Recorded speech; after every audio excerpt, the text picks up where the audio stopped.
stuff. All right.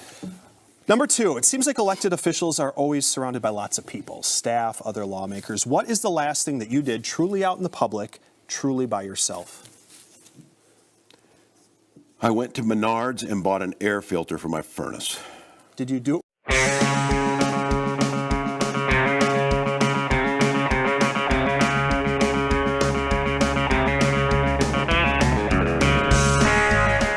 Yes, for Minnesota, it's a big Minnesota year.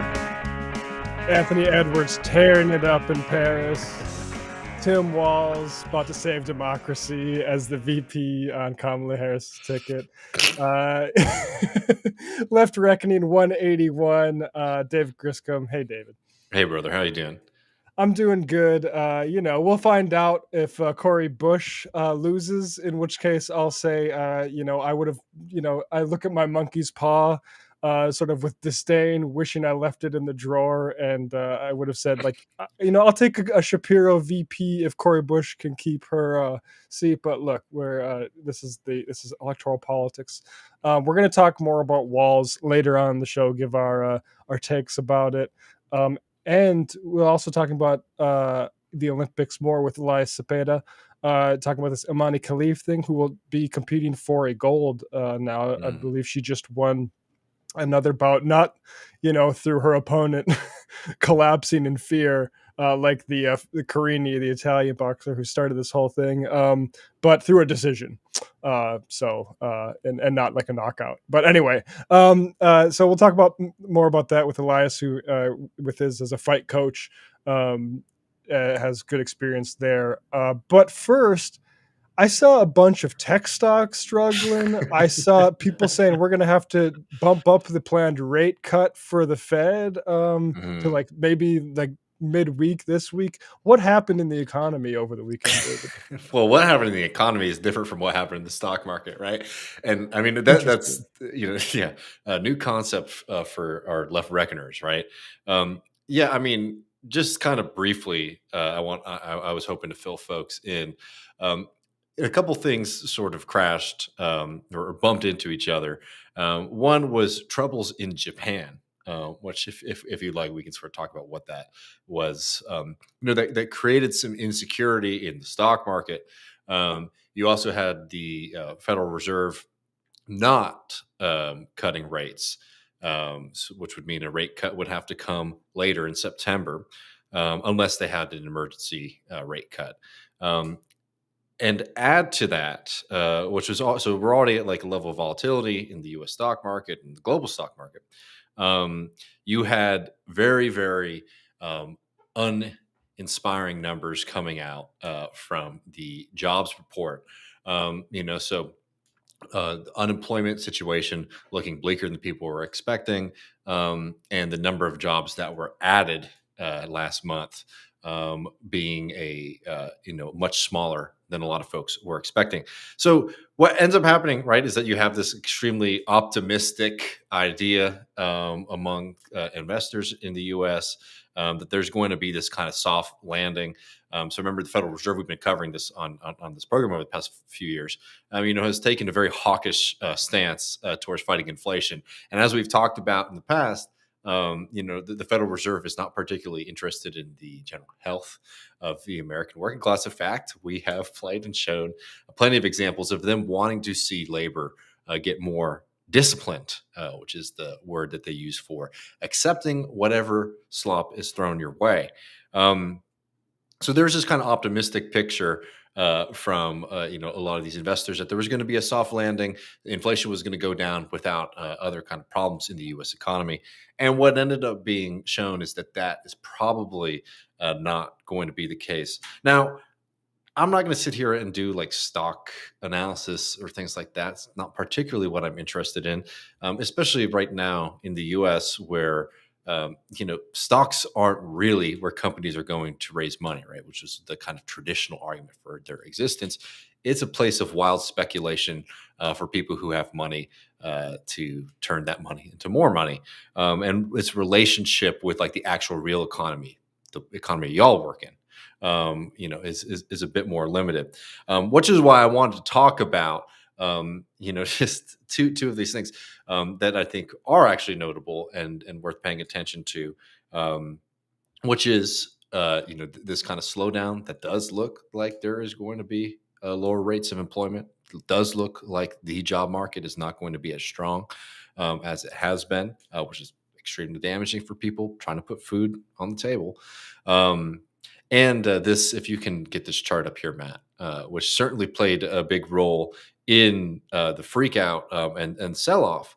But this is the difference between, like, let's call it the real economy, the bread and butter economy, and the economy of high finance and speculation, and rich folks.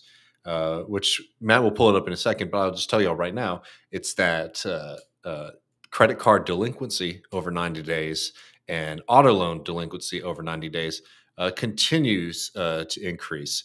So if you can see it there, it might be a little small. And for folks listening, thanks, Matt. For folks listening there, you'll see that on that far right side of it, you're seeing a significant increase over the past few years that has just continued to get worse and worse. And what does this mean?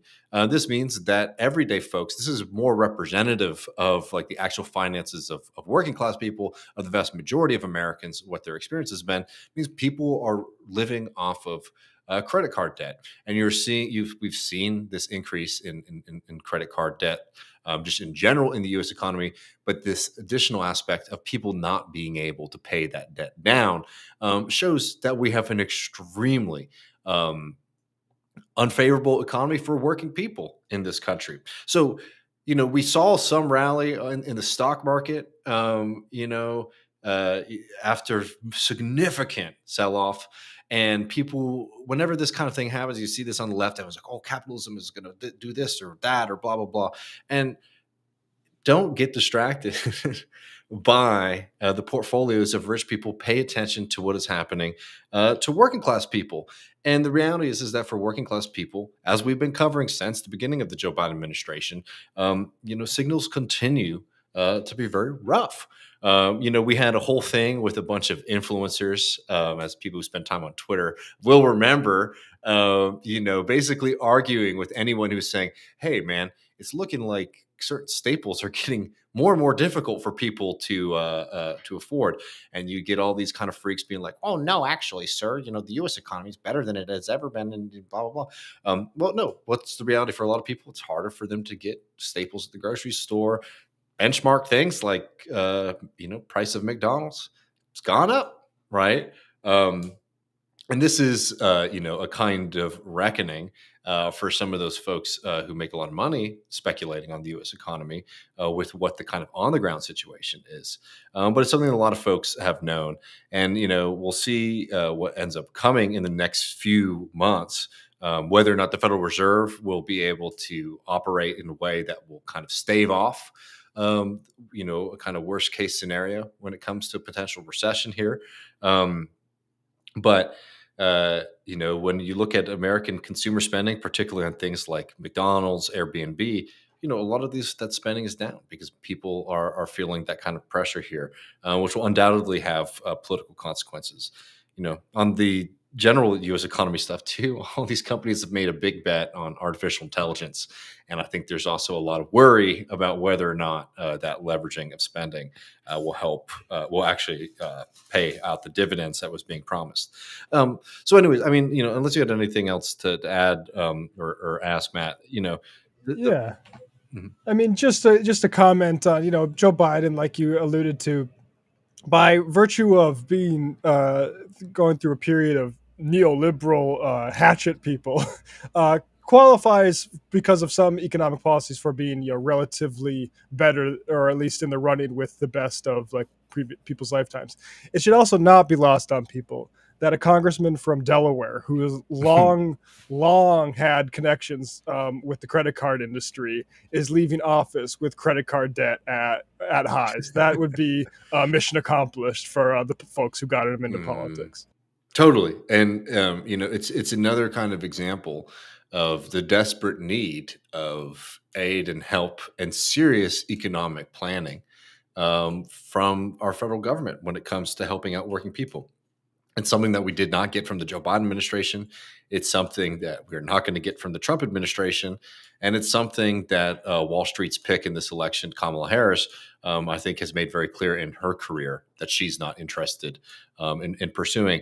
So it's going to take a lot of focus, I think, from the left in this country to continue to articulate and fight for these things. And remind folks of what the on the ground experience is for the American working class, because it's dire. And there's a lot of people who want to sweep this under the rug. And if you do see like a rally, and again, I'm not going to sit here and try to predict the stock market. It's not my game, not my interest. You're going to see a lot of folks be like, well, the economy is fine. We don't need to do kind of like economic, policy to help out with working people, right? And that's like one of the worries that I have here. With the way that certain folks, particularly in the media class and certainly in the political class, sort of read this information about the U.S. economy.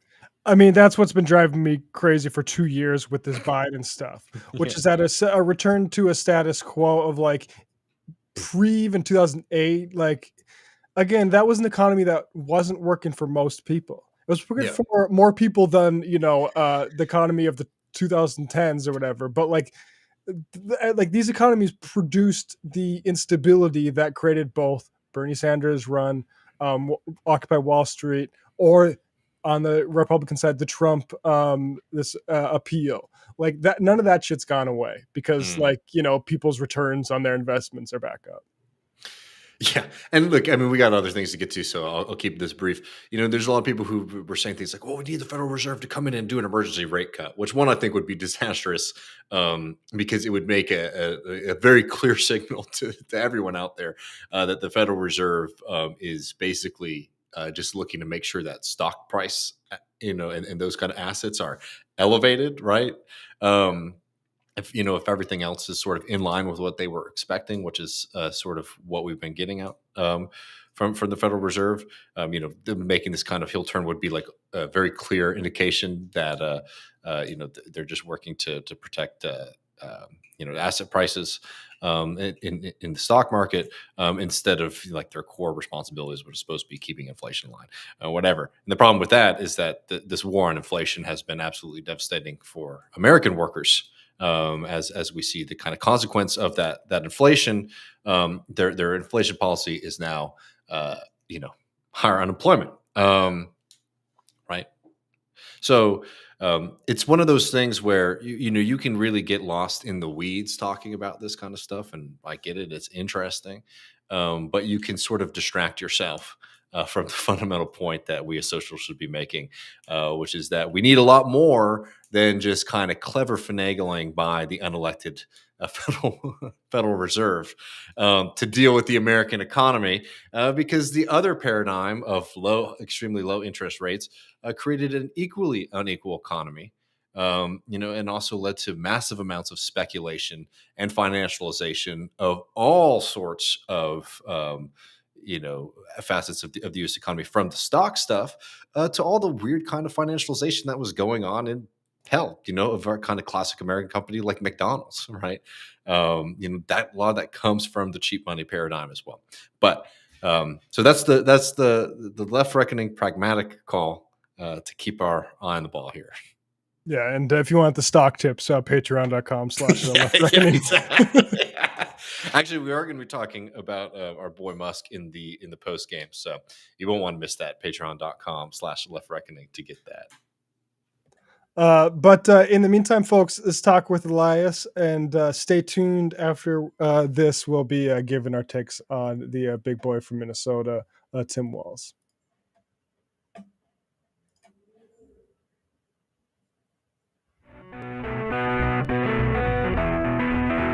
Welcome back, Left Reckoners. I'm Matt Leck. With me, as ever, David Griscom. Hello, David. Hey, brother. How you doing? I'm doing well, and joining us is returning guest Elias Cepeda. Elias is a writer, an educator, and a coach, hailing from the great state of Illinois. Elias, welcome back to the program. Hey, guys. Thanks so much for having me, Matt and David. It's good to have you back. And there's actually some business I want to, before we get to the topical stuff of the Olympics and stuff that's going on in the UK, there's a conversation that I've been wanting to have with you about. It was it was prompted by Draymond Green, once again letting his temper get the best of him on the court. I think it was when he put Rudy Gobert in a headlock when they were playing the Timberwolves. But of course, he punched his teammate Jordan Poole in a way that looked kind of like it might have harmed his career in a pretty severe way. It's kind of made it hard for me to enjoy Draymond as a media professional sense. I'll be perfectly clear about that. But also, this is a thing. This is this guy of the sort of like dirty player archetype, and I want to get your opinion on that because like I see Grayson Allen is another guy like that who very often, like, it seems like he can't help himself. It's like, you're on national TV in big games. You played in Duke for college. You're in the NBA now. And yet he can't help himself doing things that are going to be, and thinking almost the appearance of like he might be able to get away with it. And the third guy is Ndamukong Suh, former Lions defensive lineman. I'm curious what, as a coach and like an educator, like how you view that stuff. Because I remember some kids in basketball, traveling team basketball camp that would always lose their temper. What do you see in that?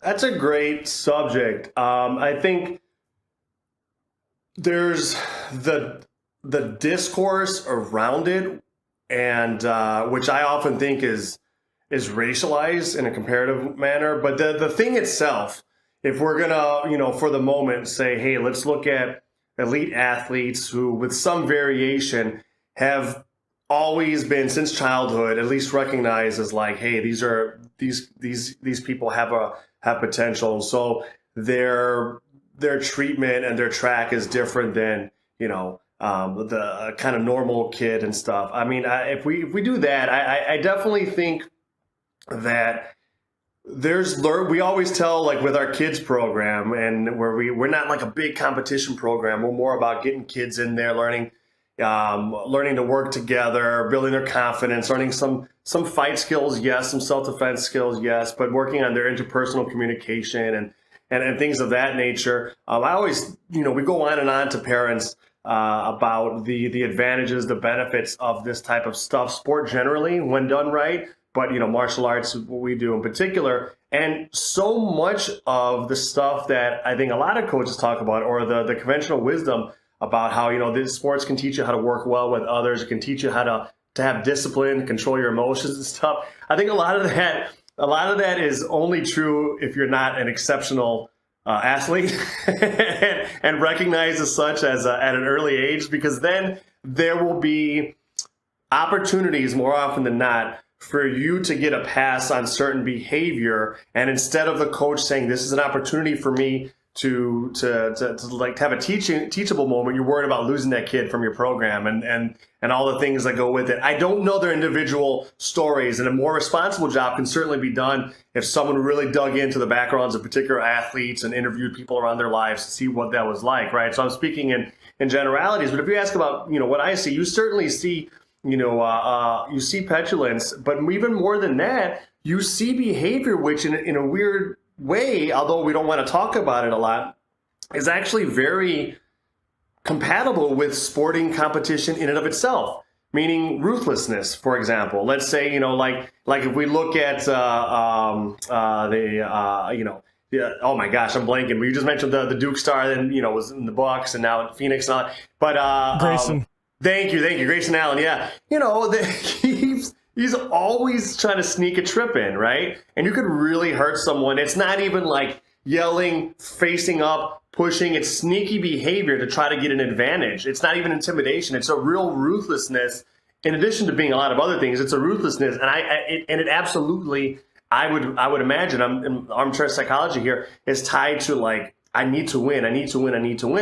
And sporting competition in and of itself, aside from the perhaps auxiliary benefits we can get from it if we do it right, it's about winning. It's simulating war a lot of times, and depending on the sport, it's simulating land acquisition in some sports, like literally, right? Like there's a tension there. There's a tension there, and unless you are worked on like and on understanding and valuing the human development side more than the winning side, I think sport can easily go this direction. And so it's a material thing. If you have the potential to make millions of dollars and that's recognized young, like it usually is, the material benefits are going to win out. So I don't know the particular story, but this ruthlessness is what's celebrated a lot, right? There was no video of a story I knew from reporting, and we all knew here in Chicago as a kid when Michael Jordan punched Steve Kerr in the face when he got into fights with Bill Cartwright. There was no video of it, so it doesn't have that like effect on our memory. And Steve Kerr didn't seem to get knocked out. He didn't have like a sharp decline 18 months later in his ability to like do his job. So, but the body is fragile. Sometimes it can really negatively affect you. So in any case, what we can rightly let us negatively view like Draymond Green, like punching a teammate. Although I can understand that as a human, as a man, depending on what Jordan Poole said, it's antisocial behavior that we celebrate in other contexts with other people. So in any case, there's a tension, I think, in sport always between human development and camaraderie and the ruthlessness that we also really actually celebrate explicitly, but also implicitly. It's fascinating, like the way you describe it there. It's kind of a situation where a meritocracy, which it sort of exists in sports in a way, it can lead to a lack of discipline, because like a player that's all of a sudden like, you're the guy on the traveling team, you're the one who's getting like the interest from shoe sponsorships and stuff like that. What sort of coach who has hitched his trailer to that player is going to stand up and say, actually you can't be tripping guys over and over again? And like, yeah, Grayson Allen would have been one of those guys going to Duke at least. I mean, that again, like you said, maybe I shouldn't comment too specifically on the individual circumstances here, but you could see how that dynamic from somebody highly recruited out of high school to like a top program, that's it. I can't imagine I could imagine when I was a teenager, because I dreamed about it all the time, and I just never got those letters in the mail. I could imagine it goes to your head a little bit.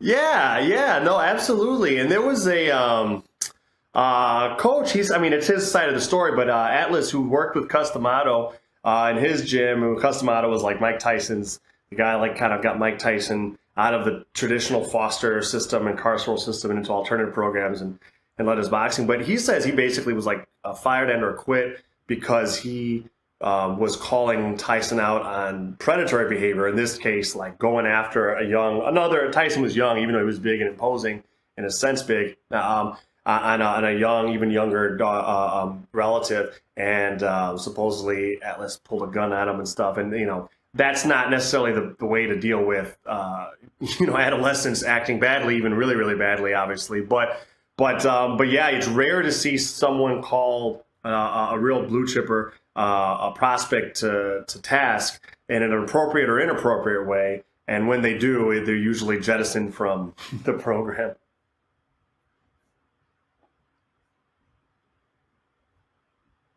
I'm curious, David, were you ever penalized as a soccer player for crimes of temper?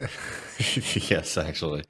It was my first game when I got elected captain my sophomore year. We were playing this team, and I was a goalkeeper, and I was like making a bunch of saves against this other team, and it was like one of those games you're up 1-0 and you're just getting pepper with shots, but they just weren't going to score on me. And one of these kids on the other team pushed me into the goal. Like I had caught the ball and tried to push me into the goal to score or whatever. And the referee blew the whistle, and I looked at the kid and I said, "Look, you can't score me even when you foul me." And he spat in my face. So then I punched him in the mouth. And I of course got ejected, and I had to sit out. You have to serve a suspension ban. So I missed like a quarter of the season almost immediately after being elected to like a leadership position. So I don't know. Question: do you regret doing it? Because I feel that's fair if someone spits on you. Do you regret doing it, or are you happy you did it? I'm very happy I did it. It would have been a terrible story if it ended with me. Yes, I let some guy just spit in my face, and yeah, it's one of the things you like learn the quote wrong lesson that they don't want you to learn after a certain amount of time. Oh, that's funny. Well, let's move on. Amani Khalif, Algerian boxer, has got all the freaks just clucking because she beat in a pretty quick fashion an Italian boxer who initially cried foul, said this is the hardest you've ever been punched. I mean, it's the Olympics. I don't know where else you're being punched harder, but whatever. And then I would say Carini, the Italian boxer, later said, look, I take that back. After Mussolini's granddaughter said women shouldn't cry like that. But anyway, Imani Khalif, Algerian boxer, there's no real evidence I've seen, even for the allegation that she's XY chromosomes. Like that, there's some allegations, and I'm curious what you've heard about this, Elias, from some other boxing sort of body that isn't maybe credible and hasn't released what their workings are on this allegation for a couple of boxers. Anyway, she's now Khalif, the Algerian boxer, is guaranteed to medal at the Olympics now, and undergoing, I think, one of the most horrendous harassment campaigns of this sort. But we say of this sort, this is a predictable thing you could see coming with all of the sort of anti-trans sentiment being stoked by political actors and media. You know, what's your response to this, Elias? Yeah, it's been disturbing to see. And, you know, I dug into her career only after the Olympics had happened, so I hadn't been following her career. And my initial, when I first started seeing, you know, I'm very much online, as I unfortunately am. I know you all can relate a bit. You know, I started seeing this stuff online. My initial assumption was, oh, there's some trans women boxers in the Olympics. I didn't know that, and people are mad about it.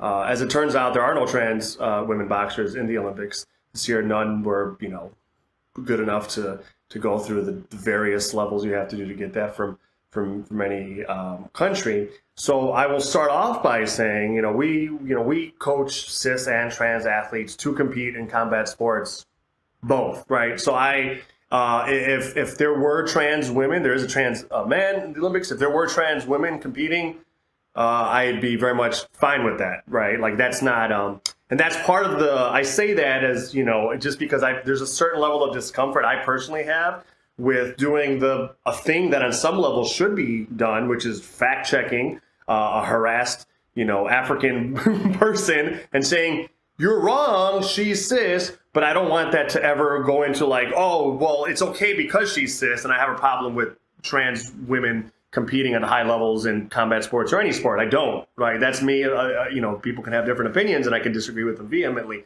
But yeah, when I realized like, oh, she's a cis woman, there is absolutely nothing that I subsequently found anywhere that she's intersex or anything, you know, just a cis woman, always recognized as by larger society such as it is and identifying as a woman from birth certificate, activities onward, who has also competed for years in an international level without any type of incident, who, by the way, this is not like, I mean to defend by way of insult, which, so that's unfortunate, but does not have a high finishing rate. She's not a power puncher. She just isn't. Right? She's a very, very, very skilled fighter that could probably, you know, knock me out just like any Olympian of any weight, you know, can take it to me in boxing. But she's not a power puncher, right? She doesn't have a great finishing percentage. This is a complete, all predictable as you say it is, a complete fabrication. These charges, right? These allegations of something which shouldn't even be considered, you know, a crime or bad either. But yeah, there's just absolutely nothing there. It's a cis woman like any other cis woman that we've ever seen compete. And she's certainly not also, she's improved a lot in the last 3 years, but she's not undefeated. She's had a number of losses, right? She lost in the last Olympics. She's improving. She's doing well. But yeah, it's just this complete, like all bigotry, like it's just a complete counterfactual way of thinking. It's pure ideology weaponized towards different ends, but it's just pure ideology. Her Hungarian opponent, who she recently beat to ensure that she'd get a medal, was shitposting pretty vile stuff. I did my best through comrades, colleagues, and Google Translate to translate like posts I would see in Hungarian, just posting just slurs, right? And then images that were disparaging and dehumanizing and things of that nature, She's a white woman. Hungary has certainly issues with fascism, as does America, my home country, right? So I'm not trying to single out Hungary, but we both got some serious issues there, and their trajectory is pretty bad in both those things. No one seemed to really. None of these people seem to really point out the fact that the Hungarian woman is larger, taller, more muscular. Right? It's not about, just like race isn't about actual melatonin levels.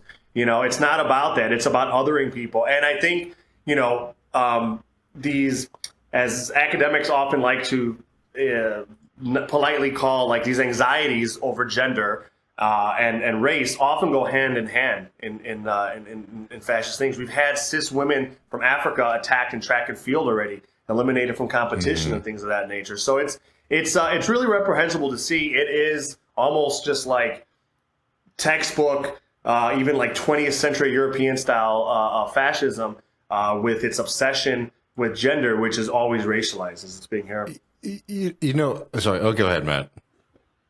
I was just gonna say, like, look, I don't put that past them to like start transvestigating European women, right? Sure. But I will say, like you said, the other boxer accused with like no evidence presented of being intersex was an Asian woman. Right. The track and field athletes that I've seen get sort of tested out just because of T levels, nothing to do with other gender characteristics, were black women or African runners, I believe. And so, like, the race thing is so, this is an Algerian boxer, and you have, Hungary and Italy, taking, being nasty about it. Like, there's quite a line being drawn here. I would just add there, though, not to complicate it too much. This is one deranged guy, but a guy who seems to sort of generate a lot of excitement around this kind of thing. Y'all probably saw this too. Ian Mills Chong, was saying this about Katie Ledecky, extremely successful American swimmer, doing this kind of implication that maybe she is another one of these, quote unquote, athletes hiding their true, gender identity from, the globe.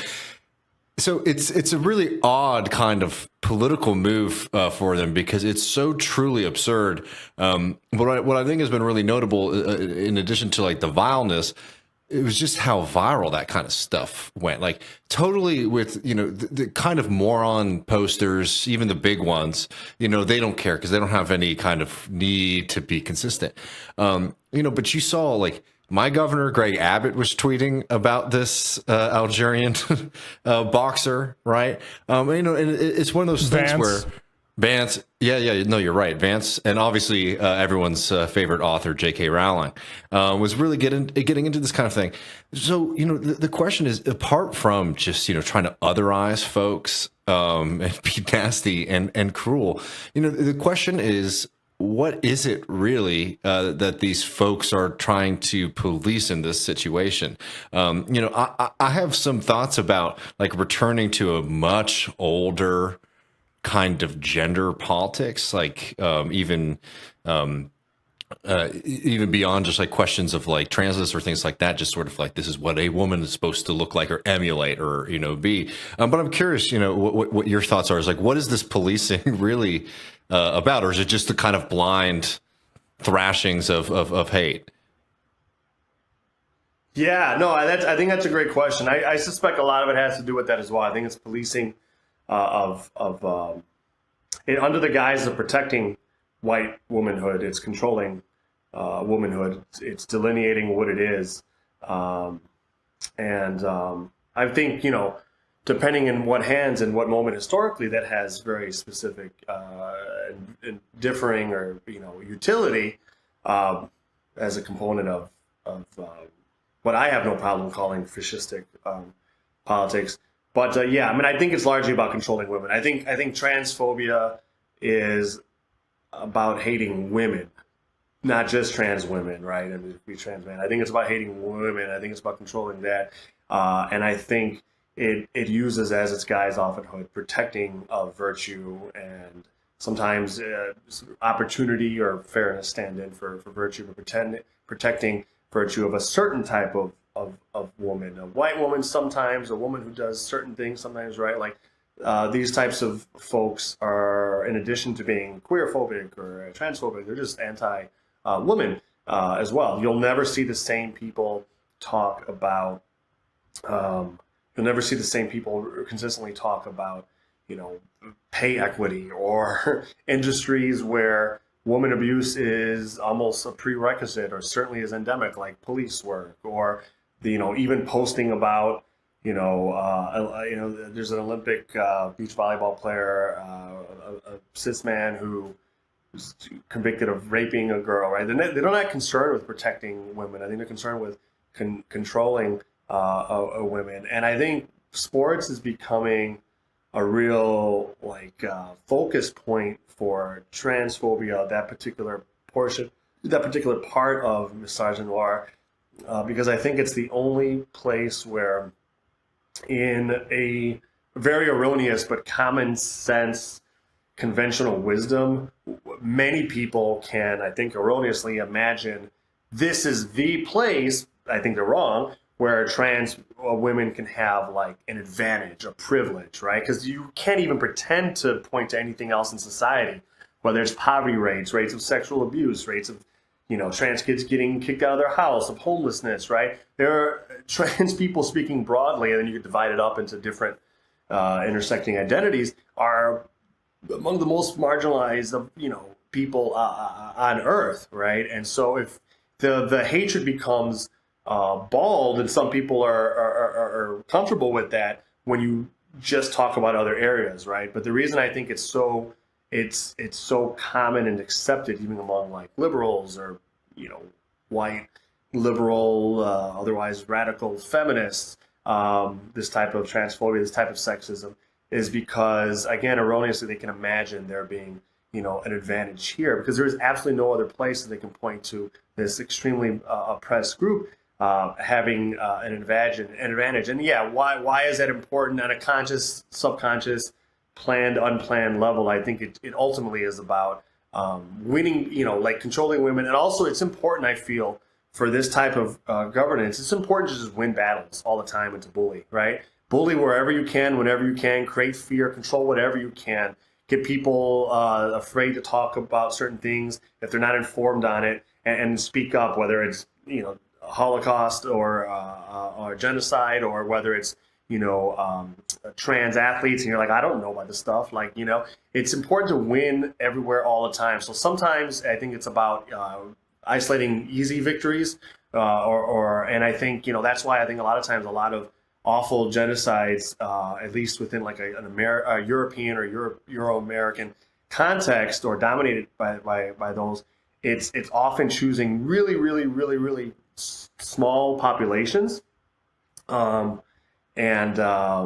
targeting them, right, as opposed to most of the genocides we've seen in the 19th and 20th centuries and stuff of just colonization. European Jewish people, small section of the population, you make up irrational, illogical, absurd myths about them, and then you don't include them in whiteness in order to do it. We do this with queer white people as well. Like Matt said, anyone can be victim of this queer phobia or sexism, even if you're white. I do think it happens to take on a racialized component, especially in sports most often. And there's a whole lot of racialized tenor that discourse takes on generally with sport, I think. But yeah, I think there's a lot of different reasons or why it happens. But ultimately, I do think it's controlling of women overall, and then winning battles that you can scare people with your vitriol and your vehemence is kind of my unscientific take on that. It's wild that I think the common sense that it spreads from, not even the Hungarian boxer herself, but it's it's a misogyny, right? That women can't do these things. I remember Brittany Griner when she was in the news. People would post. would post like her dunk videos, like comments, you'd see like, is she a man? And it's like, you just don't want to see women excel to a certain extent. And it's wild to see all these guys, I mean, not even guys, frankly, J.K. Rowling out there too, plenty of women join this. But that, I think that common sense is just like, because I came up high school basketball, there were women on the team that won 10 straight state championships, North Dakota. The two centers, two sisters. They're only about an inch or two taller than me, but let me tell you, I could not guard them in the fucking post if I was down there, okay? And it's like now I wonder what type of environment is created for those people. And it's like, even if they were intersex, that's not, like, again, like you always have to like kind of walk that edge, right? Because you don't want to license anything. But it's just like, this is a witch hunting hysteria that we are living through. It's just with modern sort of details applied to it. Absolutely. And, I mean, like, this is obviously preaching to the choir and stating a bit of the obvious, but this with connecting and accessible communication to facilitate the sharing of incorrect information or rumors, combined with just like weaker and weaker levels of curiosity and education, this can really pervade. And once something's out of the once the toothpaste out of the tube, you can't put it back in. But I mean, could this have spread as fast if it wasn't the case that most of us know nothing about Algeria? Probably not. Not based on the comments that I see coming out, like they're coming from a central planning committee's like memo. Where's her burqa? Algeria doesn't require a burqa. Like, well, like they're based complete ignorance on Algeria's anti-queerness. Like, they don't recognize queerness at all, it seems to me, legally. They certainly don't legalize and allow people to transition, right? Like, there's no way that country would put a trans woman to represent them.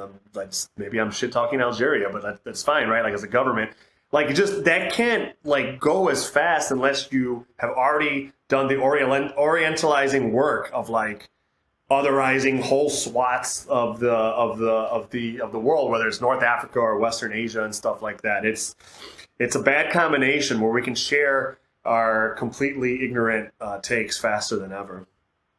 I'm fine with the speed and the facilitation and the ease of communication. I'm not fine with the latter, obviously, which is the lack of education. And I don't mean to say that education is the cure for hatred. That's not the case. That isn't the case. But it's easy for a lot of people to be taken in who before hadn't thought about this or didn't think they had a stake in this or weren't offended by it.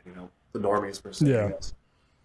Yeah, I don't think we've done the greatest job in the past 10 years of using these beautiful internet technologies to get the best ideas out there. And actually, that brings us to our final topic here, a topic we've covered before. Andrew Tate, also making his presence known at the Olympics. He was really upset with the opening ceremony, which I have to say, I'm not the biggest metal fan in the world, but I do know Gojira. I believe they have like a Moby Dick thing. Maybe that's Mastodon. But anyway, Gojira has some great albums, including L'Enfant Sauvage. If people haven't seen their opening ceremonies, so I don't know what song they did, but they performed it along the banks of the Seine. It's the greatest thing I've ever seen. But apparently, Andrew Tate is upset. On behalf of Christians, Andrew Tate is famously... I was about to say... Well, Andrew Tate's famously the only Muslim in the intellectual dark web. The last edition. And, thought maybe that was good because he's saying, hey, Ben Shapiro, let's not nuke Gaza. But I think he's kind of quickly wore out his usefulness on that front because now he's doing new stunts. I'm protesting outside the French embassy for mocking Jesus during the Olympic ceremony. The police are threatening to arrest me for unlawful assembly. I am currently on bail and will face 3 months in prison. He's on bail for sex trafficking and rape, just for the folks who aren't catched up. I do this as a Muslim. I think that's probably like not what Muslims need, is to be championed by boy Andrew Tate. And also like the main thing Christians need to be doing is taking exception to the portrayal of the Last Supper on the Olympics. But I guess just generally, but to wrap up the Olympic conversation, the culture war of it's been depressing because like I've been massively enjoying the basketball. Pretty much haven't watched a whole lot else, but Anthony Edwards is just torching these teams. But it's depressed me how much, including the Khalif story and including the response to the opening ceremony, how much of this is just like culture war stuff. And, you know, wasn't it just J.D. Vance? Donald Trump said, you know, vote for me as president so Kamala Harris won't allow the men on your girls' sports teams. Like, it's depressing how much the culture war has gotten to even, you know, a celebration of world athletics, which I know it's a little bit jaundiced view or rosy-tinted view of the Olympics, but. No, but I think there's a lot there, right? I think in another moment we would have had right-wingers offended at heavy metal being played, or just that, right? For a host of reasons, or offended more accurately for, you know, a Bacchanal or Feast of Dionysus being depicted, which is what it was, because that's pagan or whatever, right? Like, or just like been more explicit by like, I don't like seeing small q queering of anything on my screen, right? Whether it's different clothing being worn with a different type of facial hair or whatever, like, you know, but there is a very particular type of lying that's going along with it, which is, I guess they feel it's useful. So like, let's pretend this was about depicting the Last Supper. It doesn't seem like it was, but I think, you know, most fundamentalist Christians seem so theologically illiterate and ignorant that they are not even aware of the connections of their traditions to other traditions from the Greek world, let's say, right? Whatever preceded what, they're just not even aware of the parallels or things of that nature. So they have no other reference point but their own little tiny world, right? Or it's the lie of, you know, Andrew Tate wants to do whatever he wants to do. He has an opportunity to go viral or something before hopefully he rots underneath the prison for the rest of his life with his brother. Like he has something to say about Jewish people and Christian people or whatever, but he can't just say that. He has to couch it in all this other stuff. So yeah, it is a weird. These people are always maniacs and they're always stupid, but there is like a real, like a particular angle that they're doing this now. And again, I think this was based on the costume stuff. I think a lot of it had to do with, they're like, this is like, you know, they were afraid of like whatever, the queering of gender like norms, I think was a big part of that. For sure. The people are really, really offended by like the color panel, like the color cue, right? Like when President Biden some months back had that stupid speech where he was warning about Donald Trump.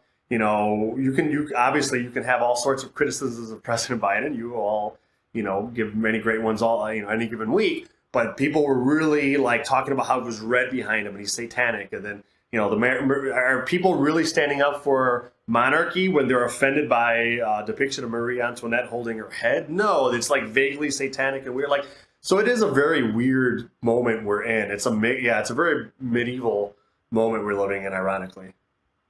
Yeah, and like, you know, it's something we're going to cover in the coming weeks, but it's the sort of thing where like I usually like to be optimistic and say like what's too crazy isn't going to be able to be shared widely and it's going to lack coherence and you're not going to be able to start a movement on it. And that said, we see race mobs, like white rage mobs across the UK and in WhatsApp chats planning like to, you know, find asylum seekers and, you know, burn their hotels down. So, you know, I'm sort of holding off on maybe being too optimistic about whether or not this stuff can be used because it does seem like, and, you know, I mean, it's not like the witch hunts were coherent. Right? Like, so it's a very scary time.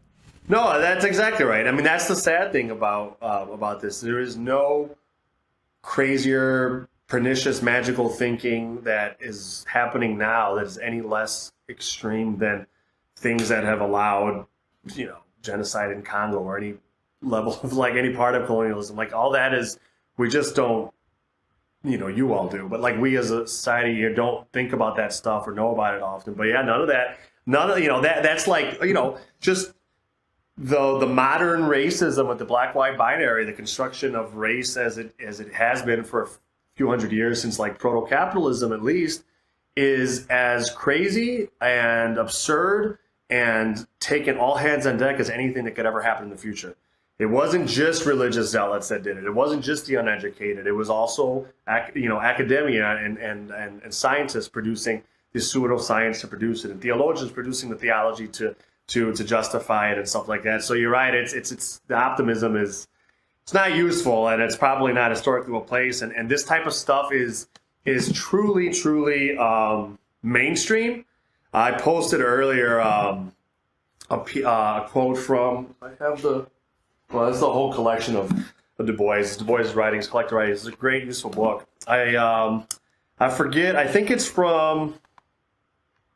don't think it's from The White World. I think it might be from The Souls of White Folk. I think it's from The Souls of White Folk, where he's talking about the cause of World War I being colonialism. But I posted this quote on Twitter. I said, this is not, he was writing about the World War I, but I thought it pertained here. So this is not Europe gone mad. This is not an aberration or insanity. This is Europe. This teeming terrible is the real soul of white culture. And obviously he's not talking about our white comrades like you two gentlemen. It's talking about like this phenomenon that is, Europe and colonialism. And yeah, I mean, this is the norm. This is what all our wealth is based on here and abroad. And it's just kind of like all that work is like occluded, but we're capable of anything. And it's scary because I saw video of like police standing by watching people set fire to hotels. It's not like they're going to crack down on it. It's rough. The media coverage, I know we do a lot of rhetorical analysis and like meta stuff on media coverage. And I'll stop here, but the media coverage and the words being used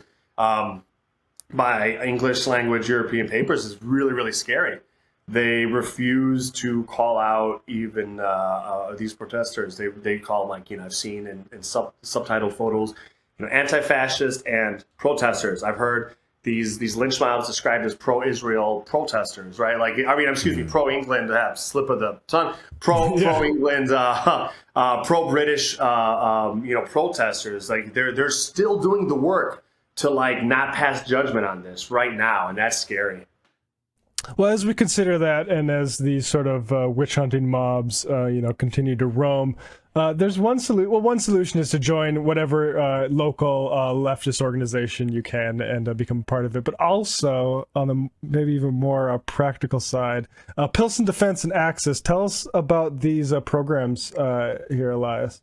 Thank you. And yeah, we are not agnostic. We are a leftist community center as well, right? So we are a mixed martial arts centered community center in the inner city neighborhood of Pilsen in Chicago, where I'm from. And we have adult programming and kids programming. The adult programming, regular memberships go to support our kids programming. We're in a majority immigrant community.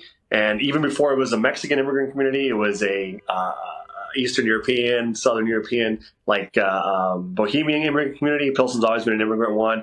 And as such, we have different health disparities. We have different disparities in funding and things of that nature. And we have young people growing up, particularly marginalized by system suppression, including the police. So we really we think it's really important to have training available for kids. Not only, we do think martial arts and sport are phenomenal, but in this neighborhood and in our wonderful community, we also have like a dearth of after school programming. Kids are like pushed out of the schools afterwards. Even all kids are good, but good kids who are trying to stick around, they're pushed out in the street. The library hours are being cut. So even if they want to be goody two shoes and like go to a safe space, right? And kids have to go across gang boundaries to do so. They have to, they can't look to the police to help them, in our opinion, as well. And in fact, they're targeted and they're persecuted and sometimes killed by the police. So, we give an opportunity for kids to build skills that we think are applicable to interact with one another in a safe space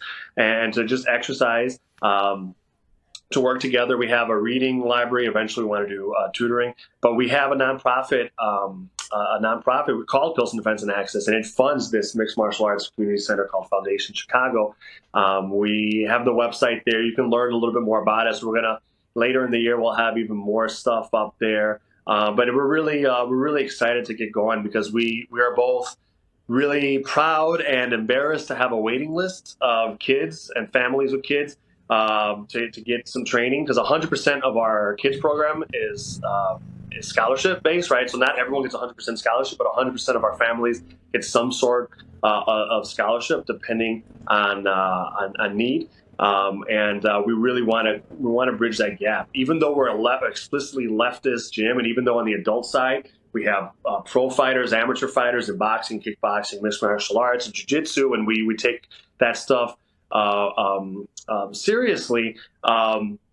We're the only MMA gym of any kind in all of this neighborhood of Pilsen, and we're really proud to be a place that's specifically about learning self-defense and community defense, and looking at it in a world-facing way, having world-facing politics. Because a lot of times the martial arts world and MMA world, jiu-jitsu world, and self-defense is actually like a really reactionary space, and people who even love martial arts, they don't feel safe because there's such fascistic tendencies there. They don't feel safe because they're part of a racial minority group, or they're queer, and so we're proud to provide that space for adults and kids, and we're really proud to provide the training for kids, and making sure that like finances aren't a burden. So now we've got the nonprofit going, and if people want to they can go to the website at pilsendefenseaccess.com. They can learn more about us. You can click through it if you want to make donations. We have like different drives going on. Like now we're producing an instructional DVD in jiu-jitsu. We'll have fundraisers in the future, cool stuff like that. But if you want to just like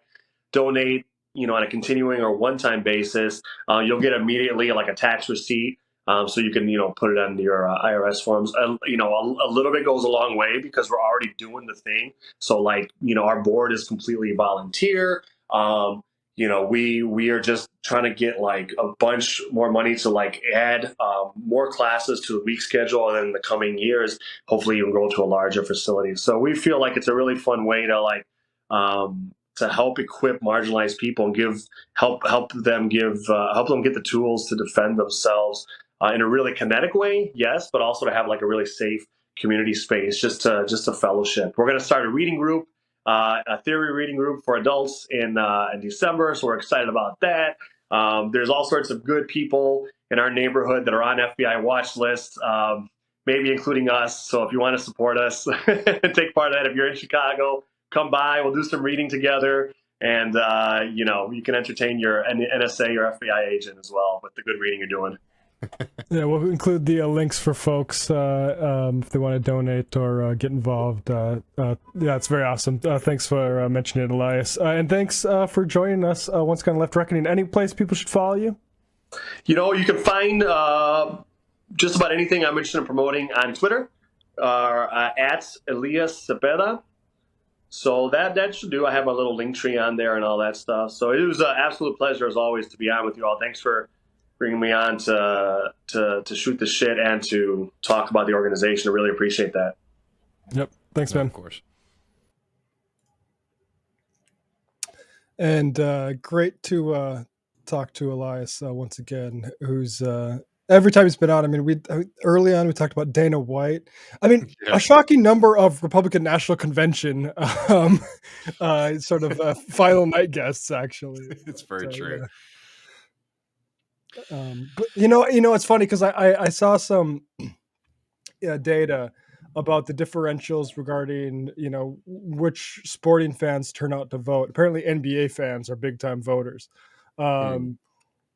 Wrestling is probably the least, but if you're going to turn out some people, it seems like Trump's like, well, maybe we can turn those people around. I can get them to buy stuff with my like long-term association. Maybe we can get those people to vote. It's a bold strategy. Yeah. I mean, it'd be hard to gather who's like actually who you would count as a wrestling fan, because I'm sure as many people who spent time on the left know a lot of these lefty, particularly writers, are all big wrestling fans as kids, at least. Yeah, it's very funny. I mean, I'm kind of shocked at how wide, including like even like people, women from my generation grew up big wrestling fans, and like that wasn't my school is all us boys, but I'm shocked at how culturally wrestling is, and MMA I think that's pretty right wing, but Mhm. you know, never been a fan of that personally. Yeah, me neither, I will say, but it's really great to have somebody like Elias on to sort of walk us through all those interesting things happening in the culture there. Well, we're still waiting on some of this Corey Bush info, from what I can gather, Matt. So we probably will cover that a little bit in the post game.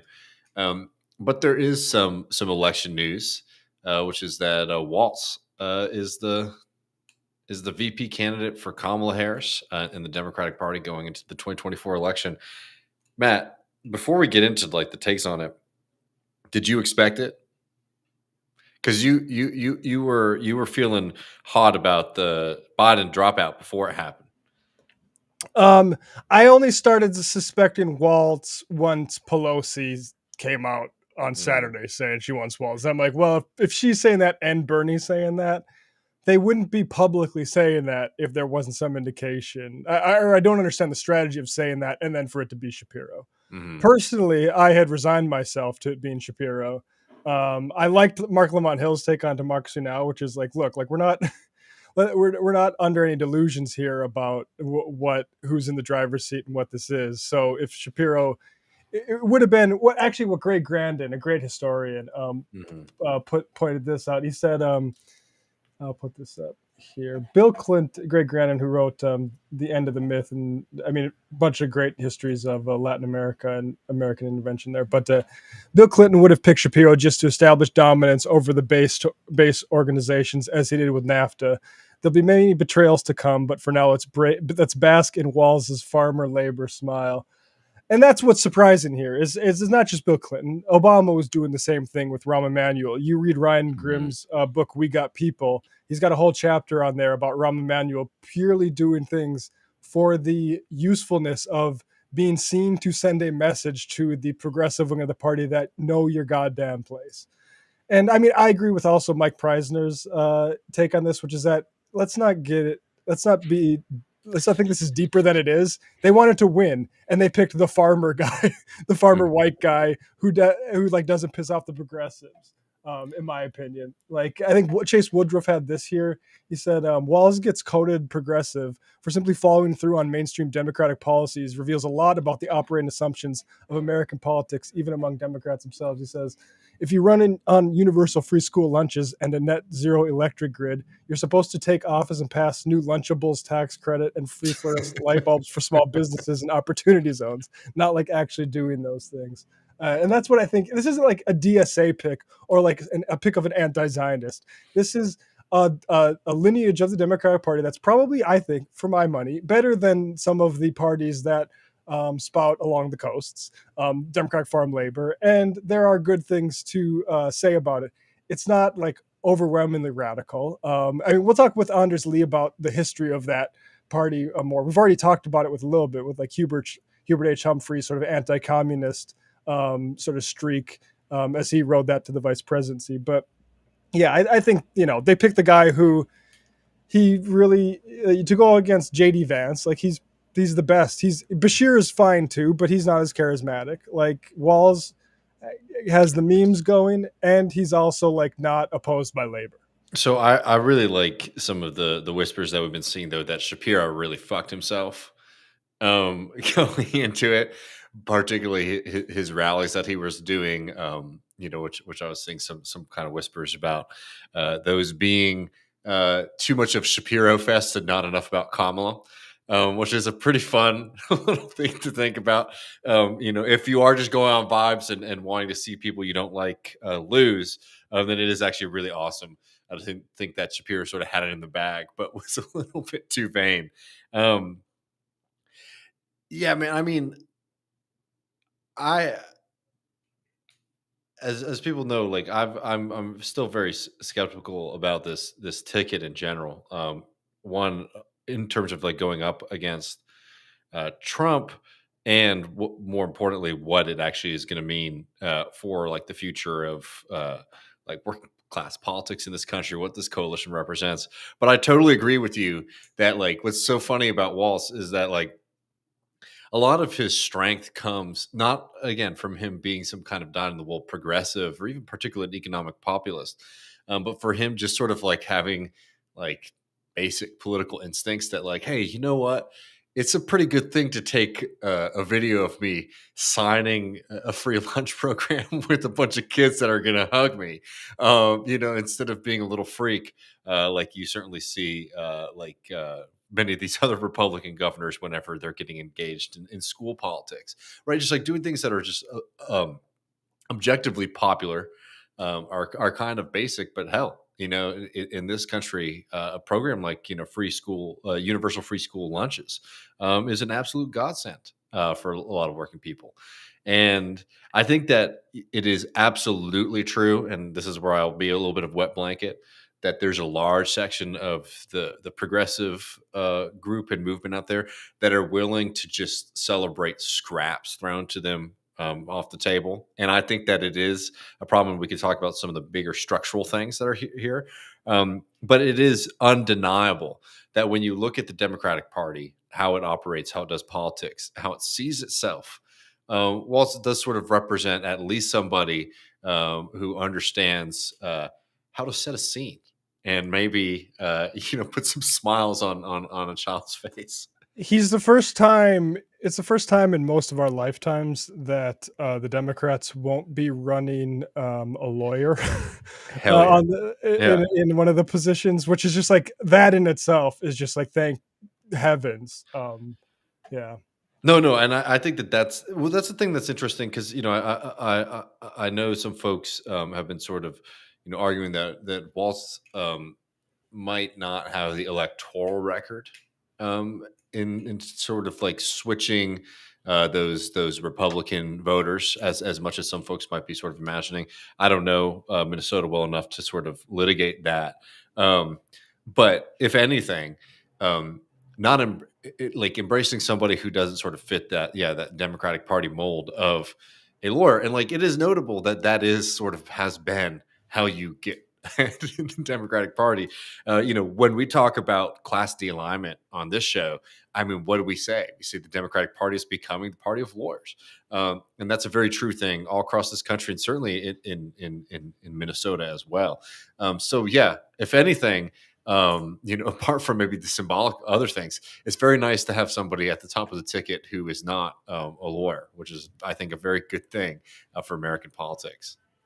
Yeah, and like I haven't seen like his district was Trump plus 10. I think like, they're talking about in his tenure, like how well he was able to sort of move the Democratic Party in Minnesota. Oh well, on that front, like yeah, I don't think you credit Walz as an individual so much with that. It's just that he wasn't trying like Hochul to shovel shit down the left flank's throats the entire time. The things that like the photo op that looks AI because it's so weird to see a politician embraced like that with the kids and the school lunches. That was driven by like Robin Wansley, but like Omar Fateh, like DSA, at least not like maybe not DSA Democrats, but DSA endorsed in the primary type folks, right? And like those people, they're the ones who worked for all of these actual good things and then sent to the desk. And Walz, to his credit, only vetoed one of those things, which was by the way, the Uber rideshare bill. But otherwise, and that's that. And we talked about with Izzy Barabreen, like that's what you get with even the best case of Democrats. But it's nice to have like the best case of Democrat. Well, and I think that's the kind of if you are actually trying to look for silver lining here, I think that effectively the worst option has not happened. Walz, I think, sort of does maybe represent at least some inclination in the Democrat Party that they're thinking about learning some of the lessons from their just tremendous failures over the past few decades, right? Maybe. Or think, they at least don't want to fight the left right now. And I think, see, but this is where I might, I'm not sure if it has very much to do with the left. I think that it's a kind of double whammy of Shapiro sort of fucking himself on like an interpersonal level with the Kamala team. And then two, I think people recognizing that Walz plays so much better on a national level against JD Vance in particular than Shapiro ever would. And that the idea that Shapiro was going to be able to lift Pennsylvania by himself in a way that Walz wouldn't be able to do. I think that I think there's just so many there's so many tactical arguments for Walz over Shapiro that I think that we can make that kind of connection without saying they're really sitting around and thinking about the progressive movement, because that is sort of where I get the most worried about this entire moment, is that I still see a lot of this movement kind of sidelined. Now, that being said, sidelined in the sense that not in the room, right? Not in the room at all. And I think that we got to be clear about this. It is better to have people who have seen respond to pressure, like Walz. And I think this is the kind of more structural point about him, as you were talking about with Izzy Breen and all this stuff. We've done a bunch of segments on Minnesota on this program over the past few years, because man, there was sort of in a kind of dark period in American political history these past 4 years. Very disappointing, weird, honestly stale for the most part. Matt, I don't know if you'd agree with that or not, but felt like very stale in terms of getting shit done. You just sort of get these wild stories out of Minnesota. Oh, wait, they got this done. They got that done. And I think what's 100% true is that the progressive movement in a state like Minnesota, both progressive Democrats and organizations like the DSA, independent socialists like Robin Woonsley, have been organizing and building that kind of power. And that's a very good thing, because you can see how it can get results, even from somebody who I think might, in another kind of context, in another political moment, might not be somebody who folks would be talking about as like a progressive Democrat, right? The only reason I think that he is somebody who is going to be moved by not just public opinion, but sort of what feels expedient politically. And again, in a party that's, the Democratic Party is so psychotic and so anti-populist and so anti-worker in a lot of ways, that it's a pretty amazing thing to see a politician sort of being transactional in a way. Yeah. Yeah. I agree. He reminds me of not like a Bernie Sanders, like people are.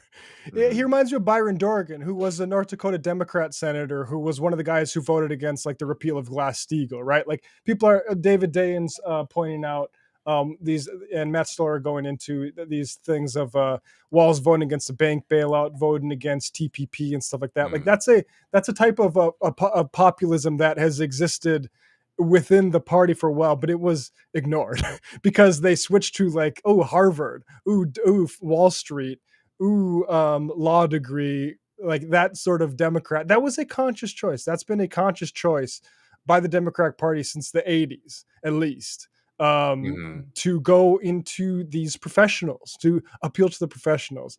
And it's just nice to not have to we got a prosecutor from California and a lawyer from Philly, and they're going to be the ones that are going to talk about what the middle America needs. It's just at least there's some reality creeping in. And I tell you this, if Kamala was crushing Trump, I think it would not have been Walz. Yeah. I think they would have done the Rahm Emanuel, let's show the progressives, look, you're nice, and we appreciate it, but we got other people we want to talk to. And I think, this also, I think it does have something to do with maybe uncommitted too. And I don't think it's the overall thing with Biden leaving or this decision, but it's there. I want to be really clear here that I'm not trying to discredit, for particularly uncommitted and a lot of those kind of movements and just general the pressure campaigns, even on the specific thing of Walz. But I think that there's this mistake that's happened where people are sort of we're I mean, I was seeing people tweeting out things people are trying to find excuses to not recognize the fact that we have the power now. It's no, you're not in the room, and what's happening is that maybe you might feel a little bit more courted than you were in other previous election cycles. But the people who are getting the phone call picked up are representatives of Capitol and Wall Street. And frankly, who is we, right? That's the thing that is always sort of crazy to me when people start talking about we in this moment. Hopefully we don't get bad news out of this race up in Missouri. But we're seeing a moment where we lost a very high profile race with Bowman. We're not seeing gains for that kind of bench in terms of like DSA elected candidates. Bernie Sanders is pretty much. He's certainly not running for president. He hasn't created like a movement, quote unquote, right? So like that section of the left that was feeling very ascended is in kind of disarray. So to talk about we in any kind of sense is so generalized to the point where it can be almost effectively kind of captured by a lot of different forces who are willing to speak for it. And I think just a word of caution on Walz. And sorry again to be whatever people are calling me. Fuck, it's Fetterman. Felt like a paradigm shift when Fetterman beat Dr. Oz, and there's a lot of takes about what all this kind of stuff represented. And I'm not saying that this is going to go the same way necessarily. I do think that the Kamala Walz take is going to be extremely. If you thought Biden was disappointing, just buckle up for what this kind of politics is going to represent, in my opinion, in power. But I think that there's a kind of tendency sort of especially with these kind of politicians, sort of put a lot of hopes and wishes, and I think onto it. And I think a very clear example of that is like Palestine, right? I mean, Kamala Harris has sort of stood by as a horrific genocide is ongoing. In fact, it's what we're seeing right now in terms of the bellicosity of Israel and that psychotic regime. It's getting worse in a lot of ways. And Walz, I know he's, his line that everyone's very excited about was saying, we need to listen and respect the voices of the uncommitted folks. I mean, again, that's like a kind of bare minimum thing. We're talking about a mass slaughtering of human beings in Gaza, right? And it's like, okay, great. It's not the worst case scenario. And I can understand the need and the emotions of like wanting to feel some kind of relief and celebrate that you didn't get the worst thing. But you can really lull yourself into the passive position by celebrating too fervently. Yeah. I mean, I think in terms of what we can actually do, I think it's more along lines of upset power and not command power, right? Like AOC knocking off Crowley. That's something like the left can kind of do. You can create these little upsets, but can you control those folks once they actually get in? Can you actually what can actually a VP even do? Even if we could control Walz, right? Like I said, to me, it's almost like you'd prefer if Bush loses, that's the biggest news and most important thing Cory Bush. That's the most important balance of power change that happened today, which would be a big fucking shame.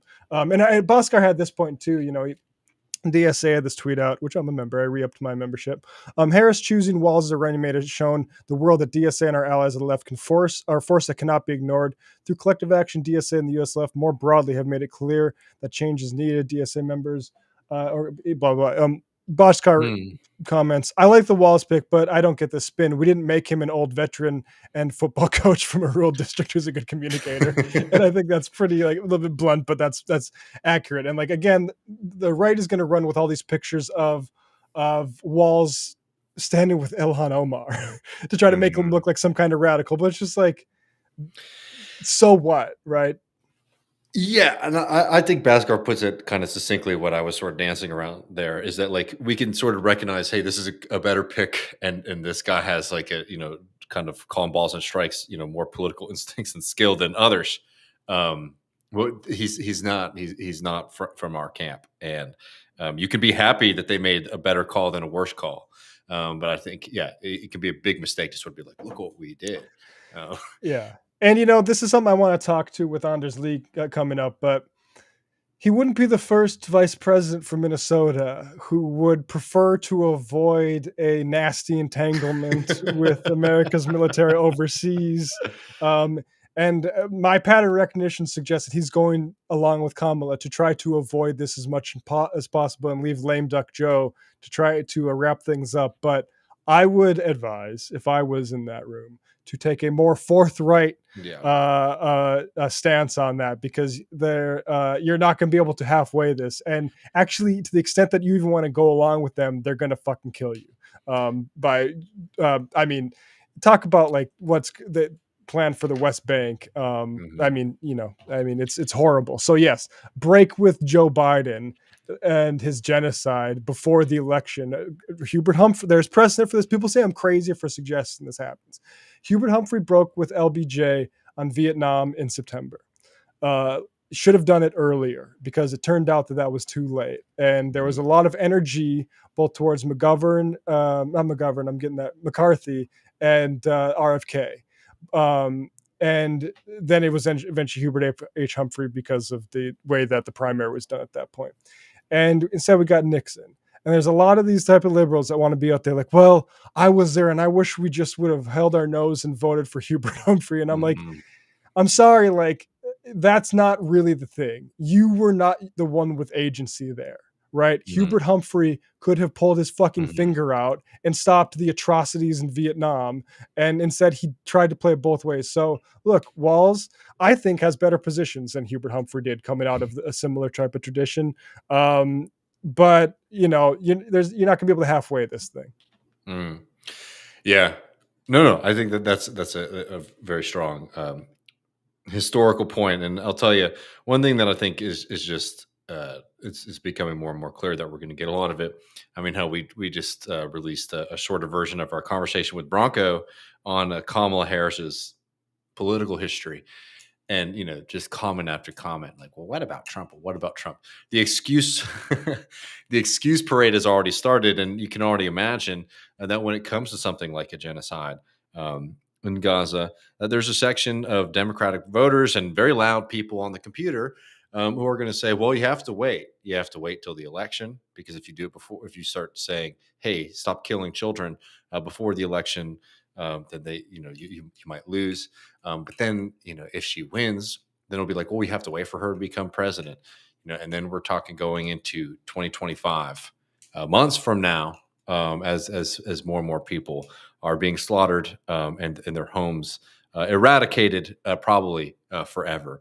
So, it's not really just something that you can sort of tune out for a few months. And I think it's kind of exceptionally cruel to push for that. So, well, unless, sorry. No, I think we should head over to the. We have this guy I want to get your opinion on, David, from your neck of the woods. I forget his name. A preacher boy. I mean, I call him a boy. He's literally exactly my age. But he's a state representative, and he talks about the Bible and how bad Christian nationalism is. So I'm excited about that. So, yeah, it'll be a lot of fun. We're also going to be doing. I don't want to give him Texas, but we're going to be talking about Elon Musk too, and some of his most recent. We're calling it Musk Watch. 3 stories on that, so you won't want to miss it. Patreon.com/Left Reckoning. And also, if you heard something that Matt and I said in this episode or in a previous episode, and you're really, really mad about it, or you want to challenge us or ask us a question, you can do that in the post game. Patreon.com/Left Reckoning. We take questions from our wonderful patrons over there. So you want us to respond to something, come over there. Patreon.com/Left Reckoning, and we'll hear you out. All right, friends. See you in a couple minutes. Sorry, I was trying to cue that up a little bit more gently. See you, folks.